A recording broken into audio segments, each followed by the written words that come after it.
السلام عليكم ورحمة الله، كي دايرين؟ لاباس عليكم؟ نتمنى من الله تكونوا بخير وعلى خير بصحة جيدة. اليوم غنشارك معكم حلوة الفرماج اللي دايرة ضجة في مواقع التواصل الاجتماعي بمقادير مختلفين. نبداو على بركة الله. الطريقة والمقادير في نفس الوقت. عندي هنايا اللوز، انا هنا اللوز منقشر ومقلي في الزيت، يعني قشرته وقليته في الزيت. انا كان الامانه كان عندي اللوز ديال سلو، فلهذا خديت منه كاس ديال اللوز، طحنته حتى ولا بودر، يعني طحنوه مزيان باش ما يعذبكوش في العجين. قبيصه ديال الملحه، وعندي هنايا كاس الا ربع ديال السكر حبيبات، و250 غرام ديال الزبده. هنا عندي زبده كانت في الثلاجه، فلهذا غادي نطحن كل شيء. ودرت هنايا 5 الفرماج جبن مثلث، وشويه ديال خميره الحلويات. بالنسبه للزبده، ديروا الزبده نوعيه ممتازه باش تنجح معكم هذه الوصفه. الزبده خاصها تكون نوعيه ممتازه، هي والجبن المثلثات.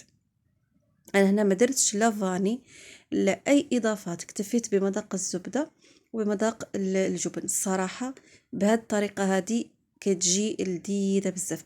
انا فايته ضيقها كتكون فيها العجين البيض والزبده، صراحه ما عجبتنيش. اما من درت هذه الطريقه هذه، يعني اكتفيت بمذاق الزبد الحيواني ومذاق الجبن اللي كيكون، يعني جبنه اختاروا شي نوعيه تكون ممتازه. عطا الله النوعيات. والزبده اختاروا نوعيه تكون ممتازه، يعني الزبده تكون من اصل حيواني، ما تكونش مارغرين ولا هذه الزبده المهدرجه، لا تكون من اصل حيواني. هنا تقريبا دخلت ليا نص كيلو ديال الدقيق.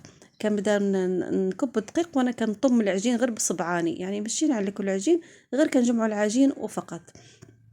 ها انتم شوفوا القوام ديال العجين كيكونش قاصح، كيكون رطب بحال عجين الصابلي نيشان. صافي، هنا من بعد ما درت العجين غنشكلوه على شكل اصابع. شكلوا نتوما الشكل على اللي بغيتو حسب الرغبه. انا هنايا درتو اصابع. هي هاد الحلوى كنا كنديروها هذه شحال، كنقولوا لها اصابع الكورنفليكس. هنايا كيقولوا حلوه الفرماج، كل واحد اش كيقول ليها. كنتحكموا في الحجم ديال الاصابع. ديروا الحجم اللي بغيتو. صافي، كنحاول انا هنايا نسوي هذوك الاصابع من الجناب ومن الاطراف باش يكون لهم شكل جمالي. ما تكبروهمش بزاف، راهم دايرين فيهم البيكون باودر او خميره الحلويات، فلهذا ما تكبروش الاصابع، خليهم نديروش كبار بزاف، ديرهم حجم مناسب. صافي، هنا من بعد ما شكلت الاصابع ديالي كاملين غندخلهم يطيبوا في الفرن عادي. كيطيبوا بحال ما كنطيبوا الصابلي عادي، يعني نشعلوا من التحت حتى كتحمر، كنرجعوا نشعلوا عليهم من الفوق وصافي. هنا من بعد ما طابوا نقصوا عليهم العافيه باش يطيبوا لكم الداخل ويجيو مقرمشين ويجيو لذاذ. انا قلت لكم راه ما درتش لا فاني لا كراميل لا حتى شي حاجه، اكتفيت غير بمذاق الزبده ومذاق الجبن.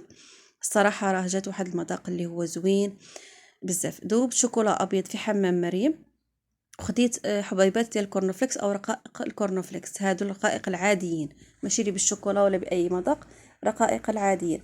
كناخذ هادوك الاصابع ديال العجين اللي شكلتهم، وكنحاول ان ندوزهم في الشوكولا الابيض. راه الفيديو موضح نفسه. وكنحاولوا ان نقصوا من هذوك الاصابع الشوكولا، يعني ما نخليهمش عامرين بالشوكولا، وكنفندوهم في هذاك الكورنفليكس.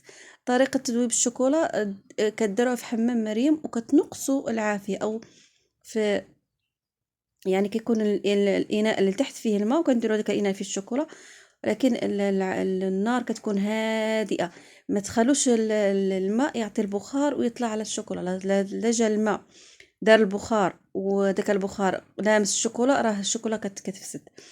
صافي، بعض المرات راه غير في ديك السخونيه ديال الحراره ديال الماء راه كيذوب الشوكولا. كنستمر بهذه الطريقه هذه.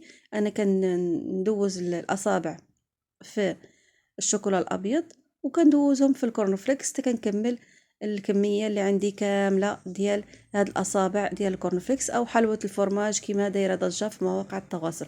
صراحه بهاد المقادير اللي عطيتكم راه ماشي شي مقادير كثيره، هي صراحه الزبده شويه غاليه، لكن راه النتيجه ولا ألد ولا اروع الصراحه. بهاد المقادير هادو اللي عطيتكم دابا، غير الزبده والفرماج و... والسكر واللوز. صافي، كنستمر حتى كنكملهم كاملين. وها هو الشكل النهائي ديالهم. كيجيو الصراحه لذاذ لذاذ لذاذ لذاذ بزاف. نتمنى ان الفيديو يعجبكم ويلا الاستحسان ديالكم. عجبكم الفيديو ما تنساونيش بالبارطاج والتعاليق الجميله ديالتكم. راهم جاو واحد اللذه ما تخيلوش يعني. من كتخليو المذاق ديال الزبده وديال الجبن راه كيعطي واحد المذاق اللي هو لذيذ بزاف، يعني بلا اضافات غير هذاك اللوز وديك الزبده والفرماج راهم كيعطيو واحد المذاق اللي هو زوين زوين بزاف. دمتم في رعاية الله. السلام عليكم ورحمة الله تعالى وبركاته.